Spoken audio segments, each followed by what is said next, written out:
Lana Turner's life was dramatic and filled with tragedy from the outset. As you will have seen in part 1, there was something about Lana that seemed destined for trouble. This was one femme fatale whose real life was even deadlier than the characters she played on screen, and there was one incident that shocked the entire world. It all began when she met a man named John Steele, or as he was better known to most people, Johnny Stomponato.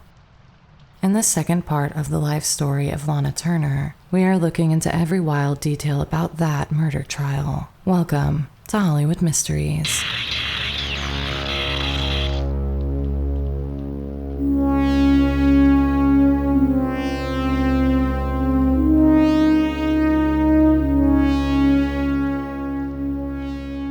It was in mid-May 1957, Turner remembered that she first encountered Stomponato in person. In those days, I drove a big gray Cadillac I called the Baby Whale after I pulled it into my usual spot outside the apartment house and went to get my script from the back seat. I happened to glance across the street, where a street light shone onto a parked car. It was a black Lincoln Continental, with a man sitting inside. I saw him get out and begin walking in my direction. That seemed a bit strange, and I shivered as I hurried to the elevator and pressed the button. Shortly after entering her apartment, her maid informed her that Mr. Steele had come to see her unannounced. She asked the maid what he looked like, and the maid told her he was very good-looking. Lana spruced herself up and made her way towards the living room, muttering, "But he was supposed to telephone." What Lana knew of Stomponato was minimal. He was tall, fit, dark-haired, and she incorrectly assumed about the same age as her. In fact, he had just the kind of physical appearance she liked best, being not entirely dissimilar to Tyrone Power. She knew he had connections with Ava Gardner, although even this was tenuous. No romantic involvement between Gardner and Stomponato had been confirmed, and Stomponato eventually admitted this fact. What she didn't know is that he had been working as a gigolo and extorting money from wealthy older women in Hollywood. Even if Lana Turner was unaware of this John Steele's background, the Los Angeles Police Department certainly was. They had arrested him multiple times, and sources within the LAPD disclosed that they were quite familiar with Stomponato's ties to Cohen. Detectives from the Gangster Squad were specifically instructed to keep Stomponato and Cohen under surveillance whenever they were spotted in the city. The police were determined to prevent any mob conflicts from erupting in their jurisdiction, leading to frequent tracking of Stomponato, Cohen, and their circle. After sharing a drink, Stomponato expressed a desire to see Lana again. She responded that it might be possible, but only if he called ahead. Lana preferred not to have unexpected visitors at her home. She also sensed he was vague about his profession, yet from the hints he dropped, Lana gathered he might be involved in the music production industry. His evasion when pressed for details about his background didn't bother her too much, as she was swept up in the romance. "He clearly knew how to court a woman," she said. "He had the kind of dark good looks that always attracted me, and his attentiveness soothed the hurt of those last grim months with Lex." After her tumultuous marriage to Barker, Lana had steered clear of any romantic relationships for a while, dedicating her time to her mother Mildred and her daughter Cheryl instead. Cheryl, who was navigating her teenage years at age 13, divided her time between boarding school, her grandmother, her father Stephen Crane, and Lana. At this juncture, Cheryl had moved into her grandmother's guest room, while Lana, in the middle of selling her home on Mapleton Drive and storing her belongings, had relocated to a penthouse on Wilshire Boulevard. At this stage of her life, Lana, still a glamorous bombshell in her 30s, was finding it challenging to reconcile her identity as a mother to a teenager with her movie star persona. This trouble was exacerbated by the rise of new sex symbols like Marilyn Monroe, who were dominating the media space Lana once occupied. Yet in 1957, Lana was presented with an opportunity she couldn't pass up. Mark Robson directed Peyton Place, with John Michael Hayes writing the screenplay. In the movie, Lana portrays Constance Mackenzie, a character who outwardly maintains a respectable and virtuous facade, but internally struggles with her past as a sexually repressed woman who had an affair with a married man, resulting in a child born out of wedlock. She keeps this past hidden from her daughter and the town. Taking on this role turned out to be a brilliant career move for Lana. The role reignited interest in her, bringing her name back into the spotlight. Peyton Place premiered in Camden, where much of its outdoor scenes were filmed, 2 days before its nationwide release on December 13th, 1957. The film was expedited to theaters in time for the holiday season, and to be considered for the Academy Awards that year. Peyton Place turned out to be among the top-grossing movies of 1957, matching Bridge on the River Kwai and Old Yeller. The film would probably have done well anyway, but its box office receipts were about to get a major boost due to the extraordinary drama surrounding the life of its star, Lana Turner. Lana tried to piece together when she first sensed danger in her relationship with Stomponato. He told me that he had been married and had a son, she recalled. Although he looked younger, he said he was 39, and I couldn't believe he would just lie about his name. During the production of Peyton Place, Lana introduced Stomponato to her mother and daughter. Lana broke the news to Cheryl by saying, "Mother has met a very nice gentleman, and he's got a horse." Knowing Cheryl's love for horses, Lana promised her a visit to the stables. One day a friend of mine, I won't tell you his name, came to see me with something on his mind. He just blurted it out. "Lana, you can tell me to go to hell, but for your own good there is something you should know. It's about your friend. You're seeing a man whose real name is Johnny Stomponato."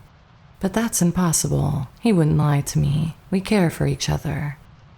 Upon further investigation, Lana discovered the flowers from John Steele were sourced from the florist linked to Mickey Cohen. She told her friend Del Armstrong, and she found he too was familiar with Stomponato and his shady reputation as a Cohen guy. Confronted with these revelations, Stomponato insisted, "I've always told you the truth." When questioned about his alias, he confessed to long using the name John Steele as it sounded more American. Then when she told him she heard his real name was Johnny Stomponato, a dark red color came into his cheeks. He then admitted he hid his true identity and connections to Cohen, knowing Lana would have otherwise kept her distance. "I think we'd better not see each other anymore," Lana said. "Lana, darling, just try and get away from me," he told her chillingly, all the while laughing in her face. He made gangster threats, Cheryl later said. "You can't get away from me. You'll never get away from me," she reported Stomponato as saying. Lana hadn't yet fully grasped just how difficult it would be to distance herself from Stomponato. In an effort to dissuade him, she began dating others, hoping for the protection of more respectable company. Yet Stomponato persisted, eventually resorting to breaking into her apartment via the fire escape. Lana recounted a terrifying moment when she woke up to find a man making his way through her bedroom door, quickly overpowering her on the bed, holding her down, and covering her face with a pillow. She was on the verge of losing consciousness when he finally removed the pillow. In her panic, she screamed and cursed at him. I shrieked at him while he tried to kiss me, using every foul word I could think of. Even though it terrified her, she later confessed to finding his aggressive passion thrilling and a turn-on. In her autobiography, Lana wrote that her attraction to him was intense and likely rooted in some deeper, unresolved issues within herself. She said that the actual sex was uninspired and unsatisfying, but the precursor, the threat of violence, the unpredictability of his obsessive behavior, is what drove her to see him. She believed that her father's violent death might have influenced her fascination with dangerous men. Stomponato, for his part, mocked her threat to call the police. He knew as well as she did that this would never happen. Lana described how he would ominously hint at the harm he could inflict on her and her family, escalating from vague threats to explicit warnings about disfiguring her or harming her daughter or mother.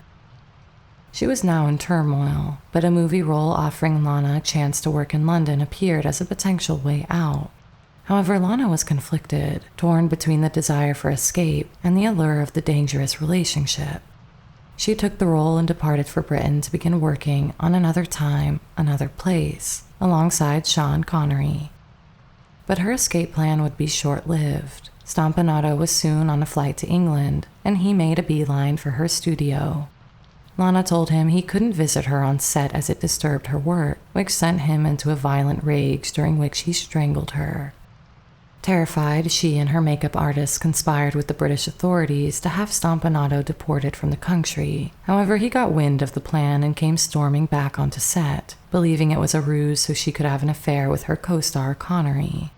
Stomponato was allegedly armed with a pistol, but Connery, who was not known for his gentle nature with the men or the women in his life, reacted quickly. The 6'2" Scottish bodybuilding champion grabbed Stomponato's wrist and then knocked him hard to the ground. Connery had won this battle, but once he learned Stomponato's connections, he soon became anxious about his own safety. Back in Hollywood, Cheryl remembered the excitement around Lana's first Oscar nomination. This was a rare moment of shared joy among Lana, her mother, and even Stomponato. Yet when Lana decided against taking Stomponato to the Oscars, things escalated once more. On the night of the Academy Awards, Lana was preparing at the Bel Air Hotel, and Stomponato lurked nearby. They tried to maintain a semblance of calm in front of Lana's dressmaker and hairdresser. Before the situation escalated, a limousine arrived carrying Cheryl and Lana's mother Mildred, who was dressed elegantly for their first Oscar ceremony. Lana got out of the car looking stunning. Lana, elegantly dressed but in delicate heels, faced a mishap on the red carpet when she lost one of her shoes among the crowd.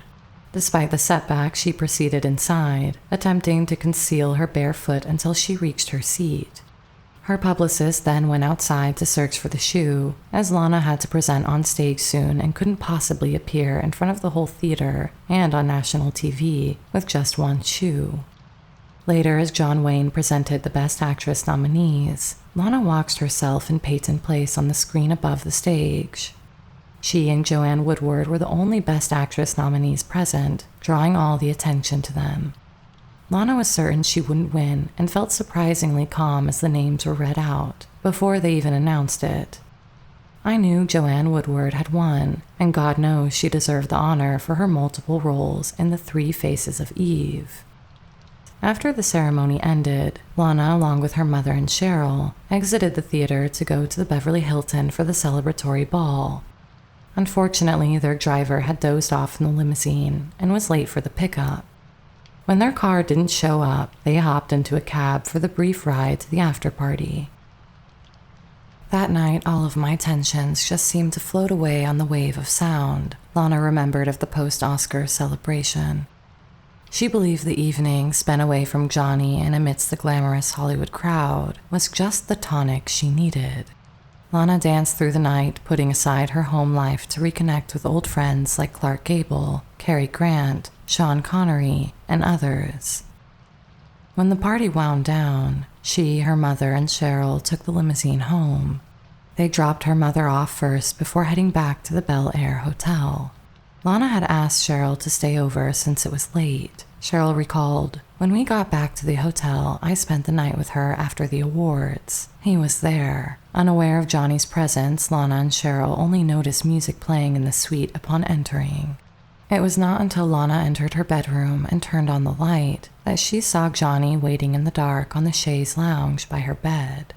"You'll never leave me home again," he yelled. "That's the last time." He then started to hit her, calling her an alcoholic. "He cracked me a second time, this time knocking me down," Lana recounted. "I staggered back against the chaise and slid to the floor. He yanked me up and began hitting me with his fists. I went flying across the room into the bar, sending glasses shattering on the floor." Picking her up once more, he grabbed her shoulders and glared at her. "Now, do you understand?" he demanded. "You will never leave me out of something like that again, ever." Lana lay in bed bruised and bleeding, on the night she should have been dreaming of her night at the Academy Awards. "Underlying everything was my shame," said Lana. "I was so ashamed. I didn't want anybody to know my predicament, how foolish I'd been, how I'd taken him at face value and been completely duped." "I overheard them having a horrible fight," Cheryl recounted. "I didn't see it happen, but he did beat her up because she had a black eye the next morning. I left to return to school and I told her, 'Please, Mother, you've got to find someone to get rid of him. Get him out of your life. Please call the police.'" Her reluctance was driven by fear of how Stomponato or his gangster associates might retaliate against her, her mother, or her daughter. Additionally, she was worried about how the media and her fans would perceive her. That was the last thing in the world she would do because of the publicity, Cheryl explained. It would have been, she felt, the end of her career. Beverly Hills Police Chief Anderson shared that Lana's mother had reached out to him a week before the tragic incident on Good Friday. She expressed her concerns that her daughter was scared of Stomponato. Anderson informed Mildred Turner that the police could intervene only if Lana herself reported the threats. Lana, however, never did. The infamous knife was a recent addition to the household, having been purchased less than a week before the incident. Johnny was, in fact, with Lana when she bought the set of knives on March 31st at a hardware store in Beverly Hills. Lana remembered that Johnny even chose the particular knife that would later be used in his death. It still had the price tag on it at the time of the incident. Lana mentioned that their shopping trip took longer than expected, and she needed to return home where friends were awaiting her arrival. Lana explained that Johnny became irritated because she had contemplated dining out with friends. He questioned, "You mean I cannot come along?" And she responded, "Well, surely I have a right to be able to see some people without your always being there."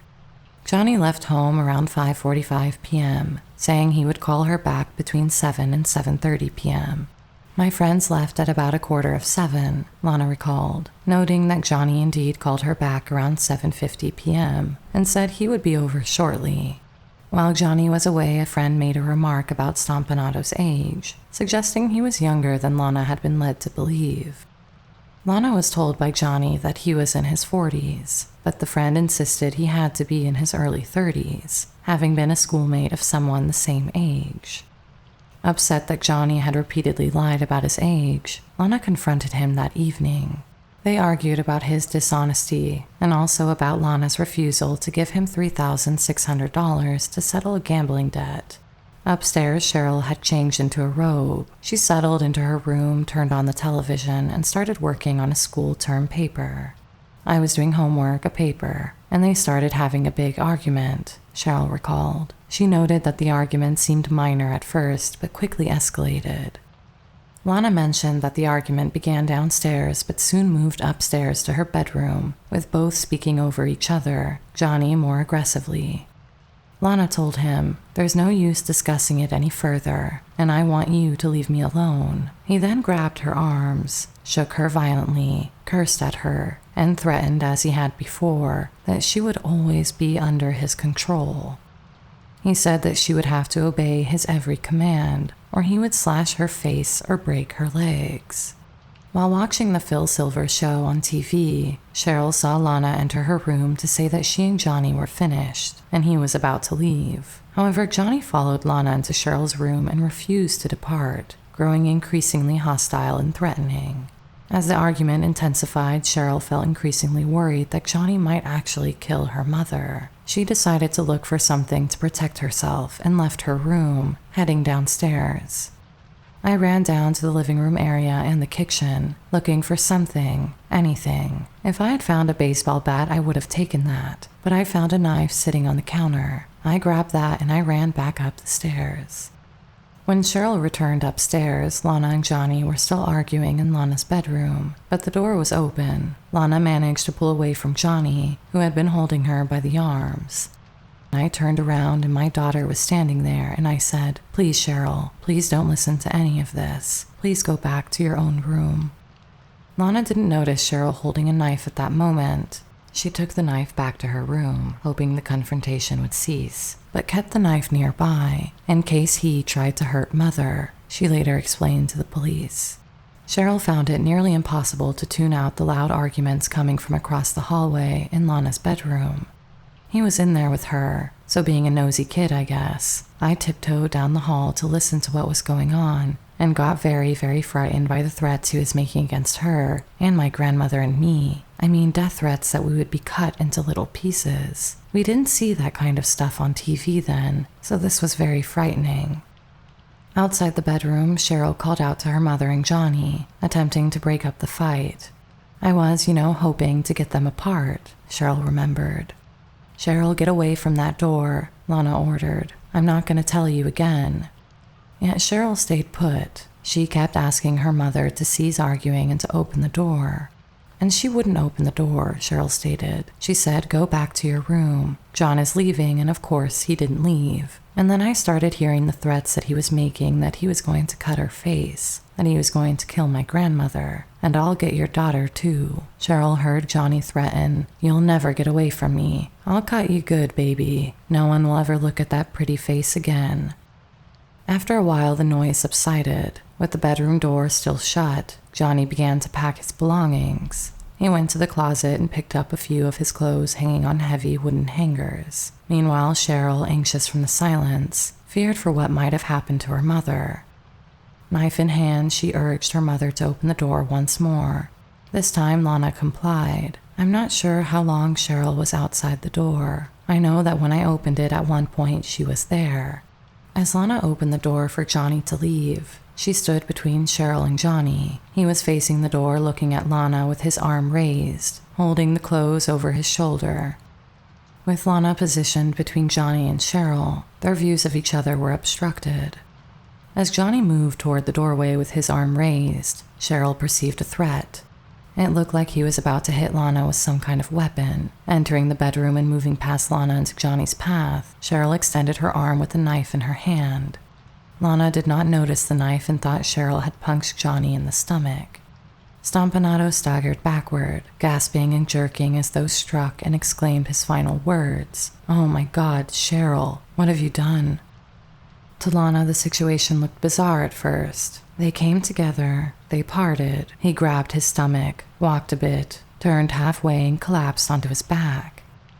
Initially, it seemed to Lana as if Cheryl had merely poked Johnny with her finger, but as they separated and Johnny fell, she realized the gravity of the situation. A few blood drops stained the carpet. Johnny lay dying on the pink carpet in Lana Turner's bedroom, eyes shut, breathing with difficulty. Cheryl retreated and dropped the knife. I turned and ran back to my bedroom and called my father, who called the police. From then on, it was all a blur of activity, with police and cameras everywhere, Cheryl remembered. Lana quickly grasped the severity of the situation and rushed to Johnny. She heard him struggling to breathe but saw no obvious wound. She knelt, lifted his sweater, and found a small cut on his abdomen. Lana picked up the knife from where Cheryl had dropped it and placed it in the sink of the pink marble bar in her bedroom. She immediately thought to call her doctor, and in an effort to assist him, Lana began to administer mouth-to-mouth resuscitation. I called to Cheryl, and she came running in, and I said, help me, maybe some cold cloths. Lana used one of the cold cloths to press against Johnny's forehead, while Cheryl repeated, Mama, I didn't mean to do it. I didn't mean to do it. Cheryl was visibly shaken, and her father worried she might collapse. He wrapped his arm around her and escorted her back to her room across the hall, trying to soothe her. Daddy, will it be all right? Tell me it will be all right, Cheryl wept. Yes, I'm sure it will be, he reassured her. Shortly after, Dr. McDonald arrived at the house and quickly went upstairs. He administered an adrenaline shot directly into Johnny's heart, hoping to sustain his heartbeat until the paramedics could take over. However, it was already too late. Johnny Stomponato had died. Another doctor arrived soon after to confirm the death. Lana's next action was to contact Jerry Geisler, the mob's finest attorney. Before heading to Lana's residence, Geisler made a quick call to Detective Fred Otash, asking him to join him there.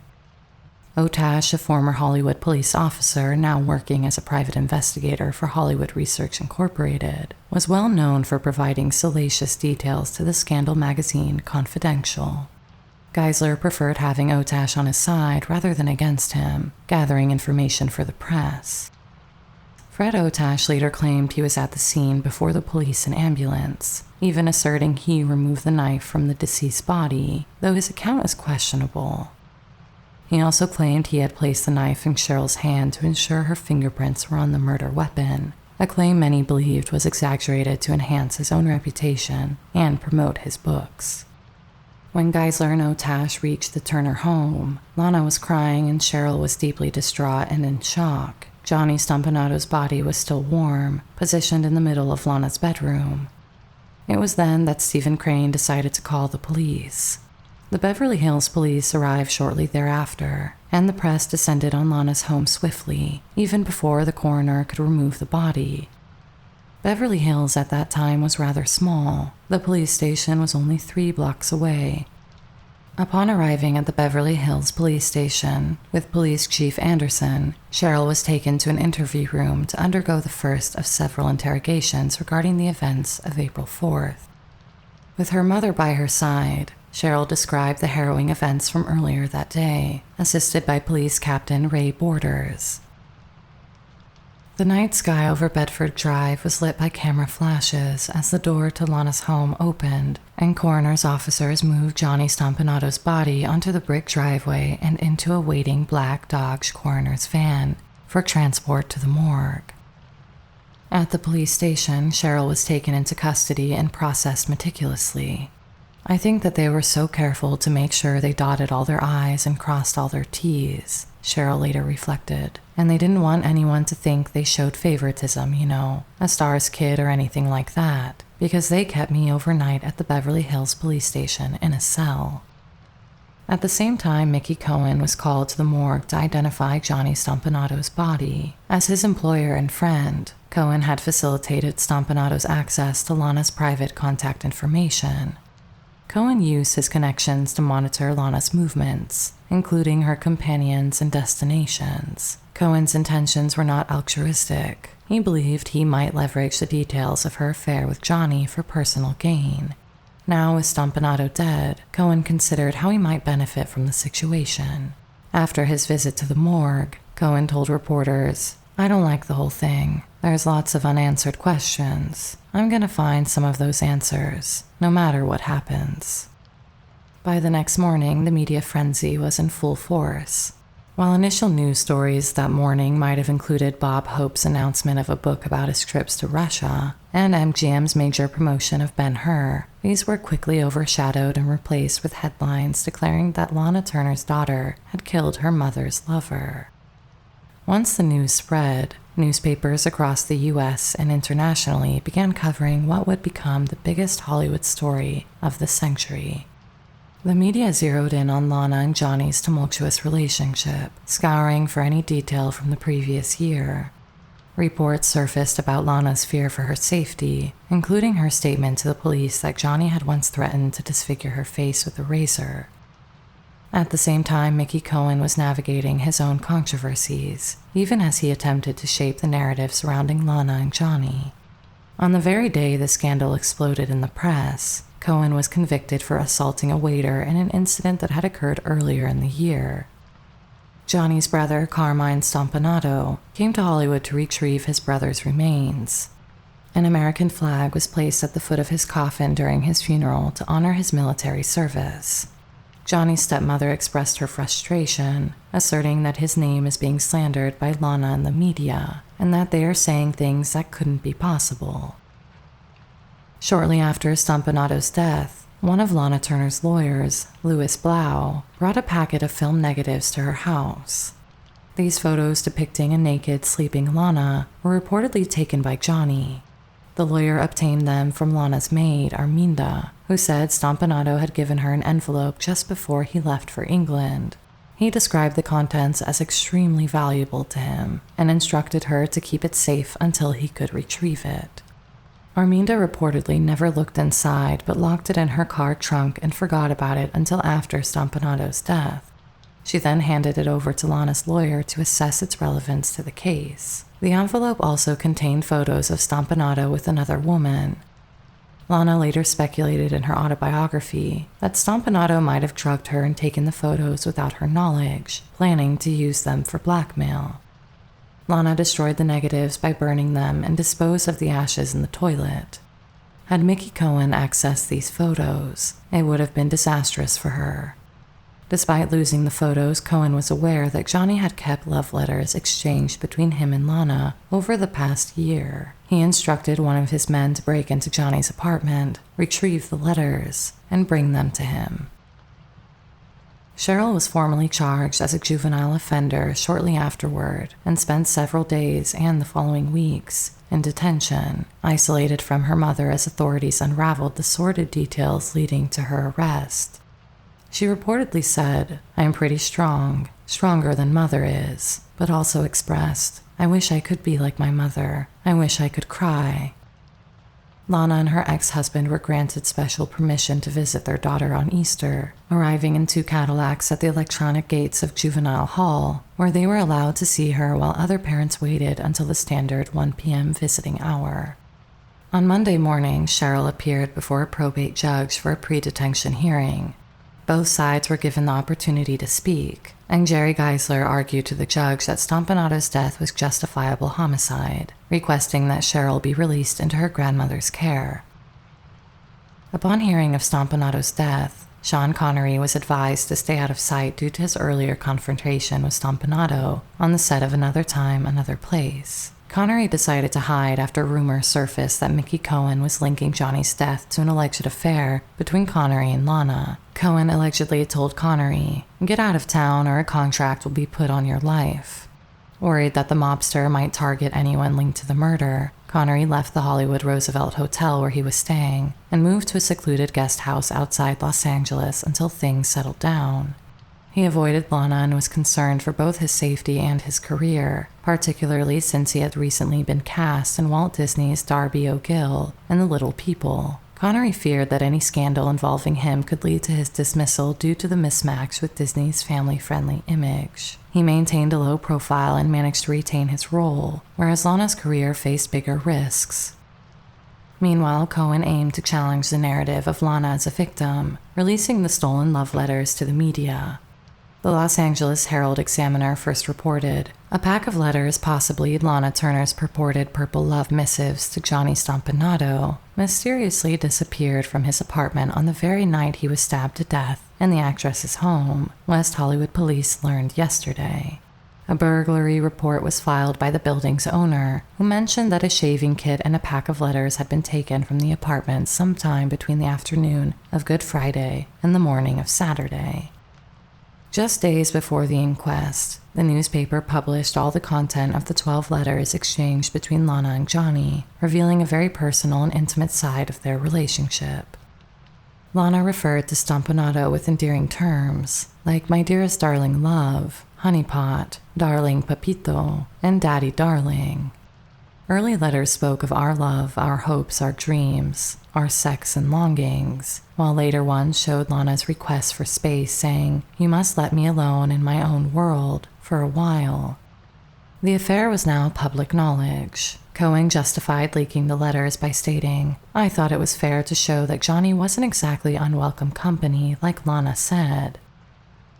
Louise Lyons, curator of the Nieman Fellowships for Journalism at Harvard University, criticized the media for releasing the intimate letters, arguing, "What chance would there be to select a jury uninfluenced by this prejudicial material that is splattered across the land?" The public and media were eagerly awaiting Lana's own account of the events. Wild rumors swirled around. One suggested Lana had found Johnny in bed with Cheryl and killed him in a crime of passion.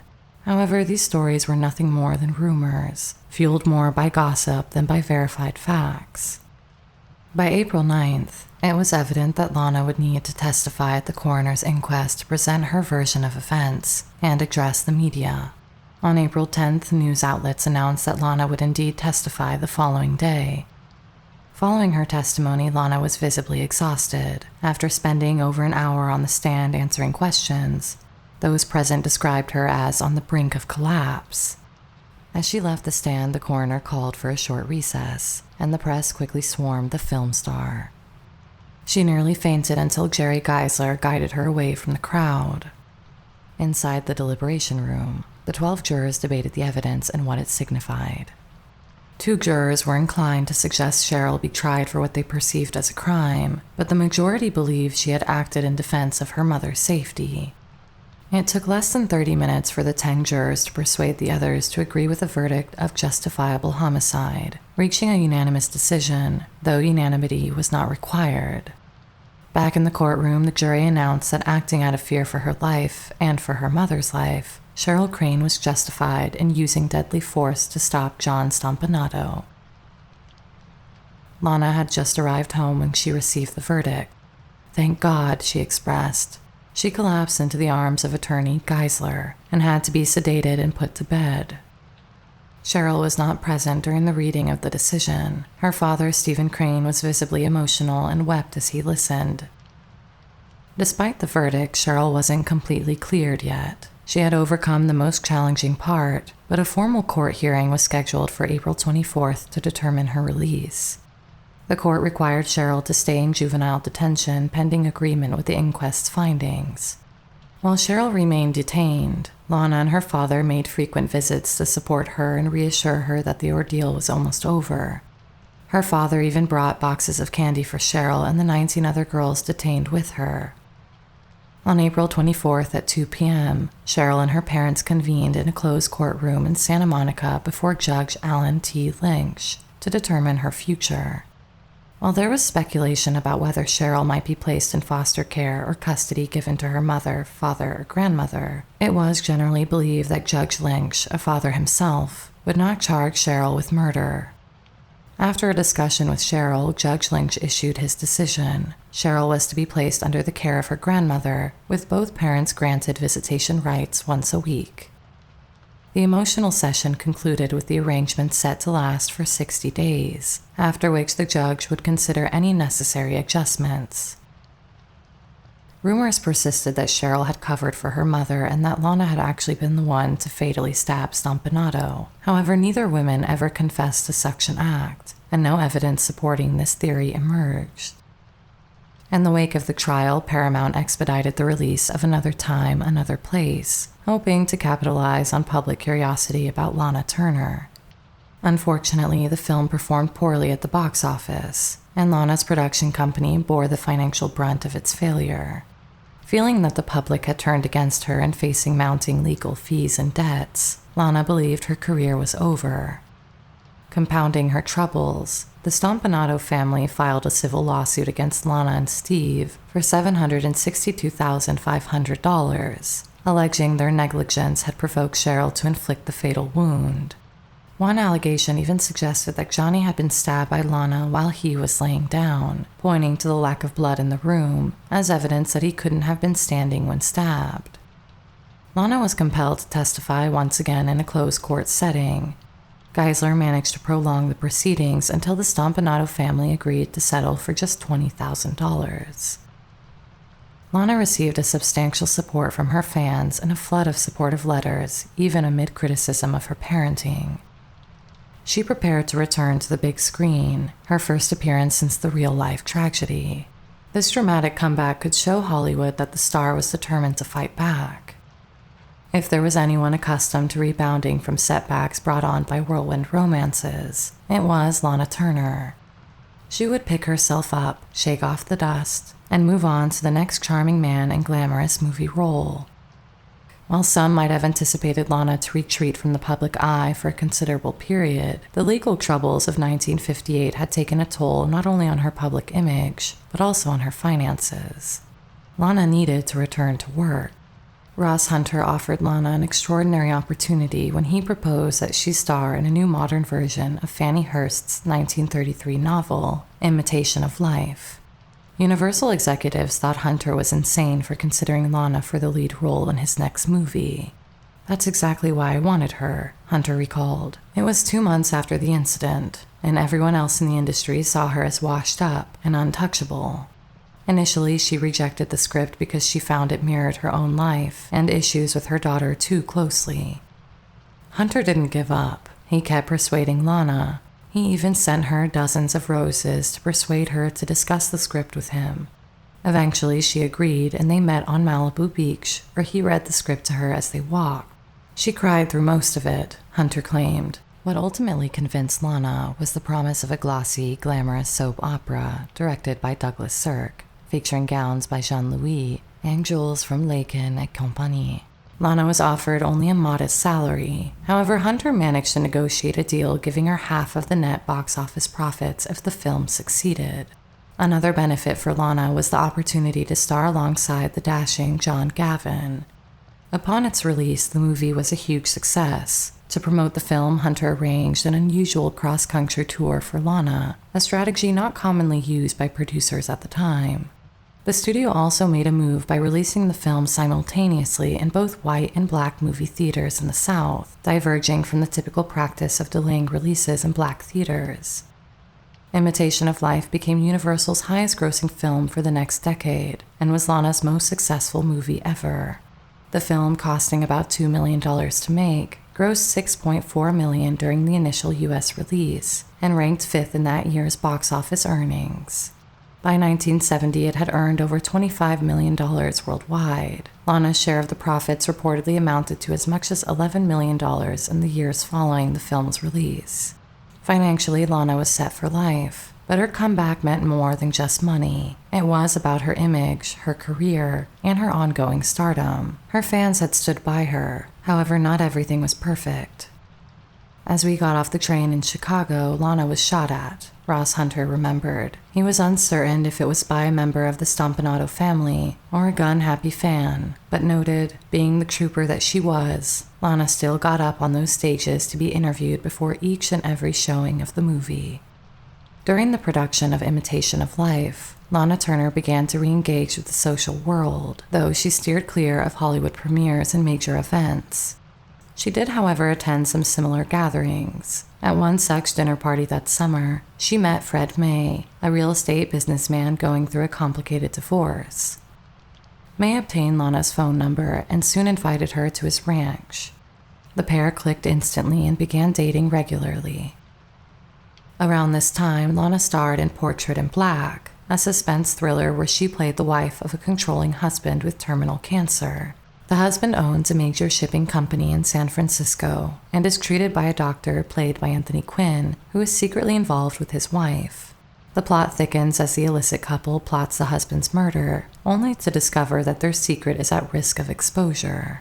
For this film, Lana was once again dressed extravagantly, adorned in jewels valued at about $1,175,000, and set against opulent backdrops. Portrait in Black premiered in Chicago on June 23, 1960, with Lana, Anthony Quinn, and Sandra Dee promoting the film across the country. Although it didn't achieve the same financial success as Imitation of Life, it still grossed a respectable $3.6 million, proving profitable for Universal thanks to Ross Hunter's cost-effective production. By 1960, Lana's career was flourishing, and her personal life was on the rebound. She married Fred May in November 1960, enjoying a fresh dynamic as he was from outside the Hollywood circle. Unfortunately, their marriage ended in divorce by October 1962. Between 1959 and 1961, Lana considered various projects. She was selective thanks to her stable financial situation. She eventually signed on for By Love Possessed, a United Artists film based on a popular 1957 novel. Her role required a complicated blend of housewife authenticity and Hollywood glamour. This look was facilitated by Bill Thomas, her costume designer from Imitation of Life. Lana was the most clothes-conscious star I ever worked with, Thomas remarked. She knew fabric and color, and what worked for her, like nobody I ever met. The scandal surrounding her life gradually became less burdensome in the years after the Stomponato incident. As an aging actress in the industry that favored youth, Lana found that although she was still beautiful and skilled, the quality of roles offered to her was declining. She continued to receive acting opportunities, but the projects were not always of high caliber. By 1962, Lana had established her own production company and acquired rights to Madame X, intending to produce a remake reminiscent of Imitation of Life. The film didn't start production until 1965, when Lana was 44. She faced the challenging task of portraying a character aging from 30 to 55 over the course of a movie, a role that required her presence in nearly every scene. Critics deemed Madame X overly old-fashioned, yet not all feedback was negative. Some reviews lauded Lana's harrowing performance. After Madame X, Lana struggled to find another substantial role until 1969, when she ventured into television with her first series, The Survivors. Historically reluctant to appear on TV for fear it might diminish her film star status, Lana jumped at the opportunity offered by the survivors, partly because of the financial benefits and the chance to work regularly. The allure of wearing lavish gowns, furs, and jewels each week also appealed to her. Yet her participation surprised many because of the show's connection to Harold Robbins, who had based a best-selling novel on events very obviously based on Lana's tumultuous past with Stomponato, a topic she had pointedly refused to discuss when the book and its subsequent film adaptation were released in the mid-1960s.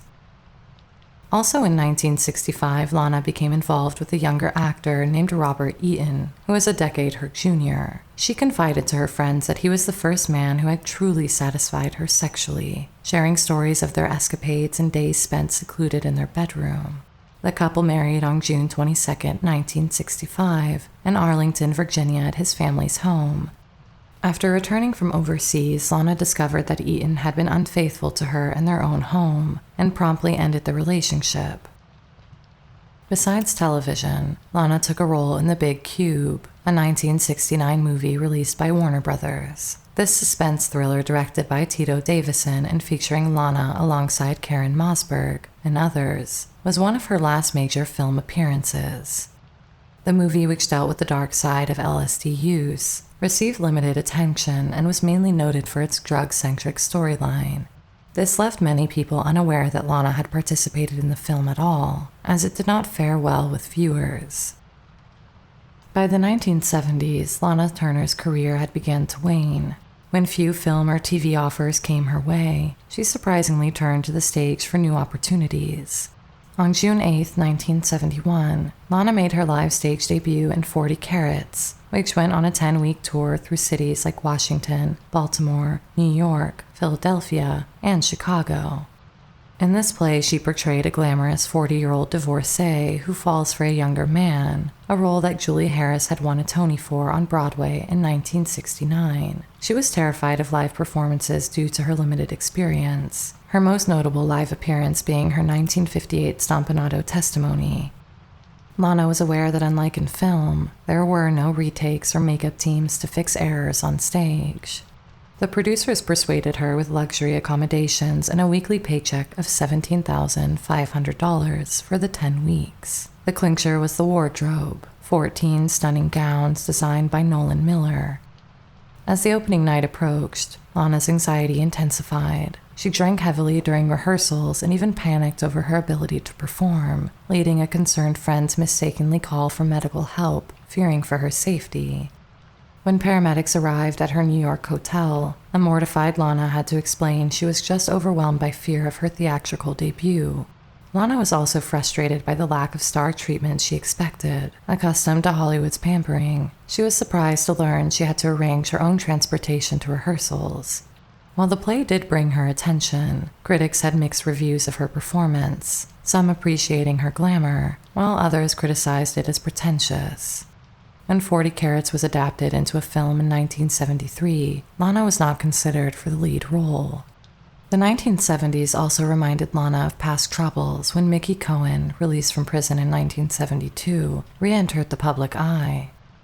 Following her divorce from Robert Eaton, she married Ronald Dante, who eventually betrayed her trust and disappeared with a substantial sum of her money. With fewer professional commitments, and without a husband for once, Lana had more time to repair her bond with Cheryl, who had suffered while dealing with the aftermath of Stomponato's death. Their relationship was described as strained but cordial. They rarely discussed the traumatic events of 1958 beyond referring to them as the paragraph, a reference of the obligatory mention of it in any media coverage about them. In 1971, she met Eric Root, a hairdresser and former Arthur Murray dance instructor. Root became her personal stylist and sometimes her escort. He was also her confidant, so much so that he claimed she confessed to him that she had killed Johnny Stomponato. We were sitting in our suite at the Plaza Hotel, watching a documentary on Hollywood scandals, Root wrote. Suddenly images of Lana, Johnny Stomponato, and Cheryl flashed across the screen. "Lana, do you want me to turn it off?" I asked. "No," she said. She watched the rest of the story and turned off the set once the show moved onto another scandal. He said she became agitated and angry. until she eventually blurted out, "I killed the son of a bitch, and I'd do it again." "What?" Root asked. "Scratch that," she said. Root claimed that several hours later, Lana confided further in him, telling him, "If I die before my daughter, you should tell the truth so that I can rest in peace. Don't let my baby take the rap all her life for my mistake. Now you know, I've spoken to you and said things I've never told anyone else until tonight." However, Cheryl dismissed the claim, saying, "This idea that Root had in his book is so far-fetched. You know, everybody has something they want to sell. I guess it was the only way he could get the book published." Lana acted rarely in the 1970s, with one role in the 1974 British thriller Persecution. Released in the United Kingdom in 1974 and in the United States in the fall of 1975 by several small distribution houses, few saw the film, and Lana received very little notice for having acted in it at all. As for her former husband, Stephen Crane sold his hotel chain in 1978 and retired, while Cheryl and her partner Josh Leroy moved to Hawaii. Lana began to visit, and mother and daughter would start to build a new relationship. As it turned out, the Lana Turner who stepped off the plane in Hawaii was no one we knew. She was so easygoing and good-natured that after an exchange of sly smiles, Josh and I stopped calling her mother. That was much too formal. She was now Mom. Cheryl had always found that her mother's stardom created a Lana Turner that the star felt the public demanded, and as the years went by, the line between the real Lana Turner and the star became blurry. Cheryl noticed, off came the makeup, except for her lipstick and eyebrows. There were no deep-breathing, paint-in-place stares, no dramatic pauses as if she were shooting a close-up. This nice lady, Mom, displayed the bounce she had shown the world at 19 in Love Fine's Andy Hardy. She spoke straight from the shoulder. She even laughed at herself. Lana seemed to appreciate her life in Hawaii, leading her to buy a condo there to spend more time with her mother and daughter. She lived there intermittently over the next 3 years. Soon after Lana moved to Hawaii, her mother's health worsened, necessitating constant nursing care. Lana persuaded her to move to a nursing home, and although her mother was hesitant, she eventually agreed. Cheryl described this decision as her mother's finest hour, viewing it as a strong and selfless action, devoid of any theatrical flair. When her mother passed away about 4 months later, they dispersed her ashes in Hawaii. Lana had accepted that her days of major film roles were over as she settled into the later years of her career. She worked only occasionally in the last decade of her life, with roles being rare. Her major project in the early 1980s was to write her autobiography. Lana mentioned she had been offered millions over the years to share her story. As her fame faded, she saw writing her autobiography as a final chance to step back into the limelight. Her book, Lana, the Lady, the Legend, the Truth, was published in 1982 and received mixed reviews. While some thought her narrative was long overdue, others believe she omitted many harsher truths, either downplaying them or leaving them out completely. Lana thought she had finished with TV soap operas until an opportunity arose to return to television with the renewal of Falcon Crest for a second season in 1981. Though Falcon Crest had another Hollywood actress, Jane Wyman, it wasn't as successful as the hit show Dallas from the same network. Tensions were reportedly high when Lana and Jane filmed together. There were rumors of disagreements on set, and some tabloids claimed Jane said Lana has to take a limo to go to the loo, while Lana retorted that Jane was almost the first lady. It was, in fact, on record that Lana had insisted on being chauffeured from her trailer to the nearby dressing room. However, some suggested these stories were merely rumors or publicity stunts to draw attention to the show. It was also proposed that any sex remarks were likely in jest. The two actresses actually had mutual respect and liking for each other. Lana later dismissed the feud rumors as false, saying, "It's a bunch of bull. It's all publicity trying to drum up a feud between us. I adore Miss Wyman. I respect her as a lady, an artist, and there is no feud." When Stephen Crane passed away in early 1985 from cirrhosis, it was thought that his heavy drinking had contributed to his condition. Among his 5 wives, some believed Lana was his true love. Although they had divorced, they stayed in touch over the years through their daughter, but they didn't communicate much in his final years. By the 1990s, Lana had become more withdrawn from the public eye. Her acting roles had diminished and her health was failing. Without a husband or companion, she chose to step back from Hollywood. I don't want people looking at me, saying, "What's happened to her? God, she's old." I want my fans to remember me as I was. Diagnosed with throat cancer in May 1992, Lana was forced to give up smoking. As a longtime smoker, she struggled to quit. She had once been a spokesperson for Lucky Strike cigarettes, and at times her cigarettes were even airbrushed out of her pictures. She rejected chemotherapy because she feared losing her hair. She delayed it for months until Cheryl persuaded her that it was necessary to fight the cancer. She finally agreed and started radiation therapy. In August, the press reported that Lana had finished 8 weeks of radiation therapy for a malignant tumor in her throat. Weighing less than 100 pounds, she announced to the media that she had overcome her cigarette addiction and was finally cancer-free. But the cancer returned in July 1994. Before the disease overwhelmed her, Lana made one last public appearance traveling to Spain to receive the Donostia Lifetime Achievement Award at the San Sebastián International Film Festival in September 1994. By early 1995, her health worsened. Her jaw and neck were extremely swollen, common in oral and throat cancer patients. She started having difficulty eating, and her weight fell to below 92 pounds. The cancer progressed to the point where she needed to be fed through a stomach tube.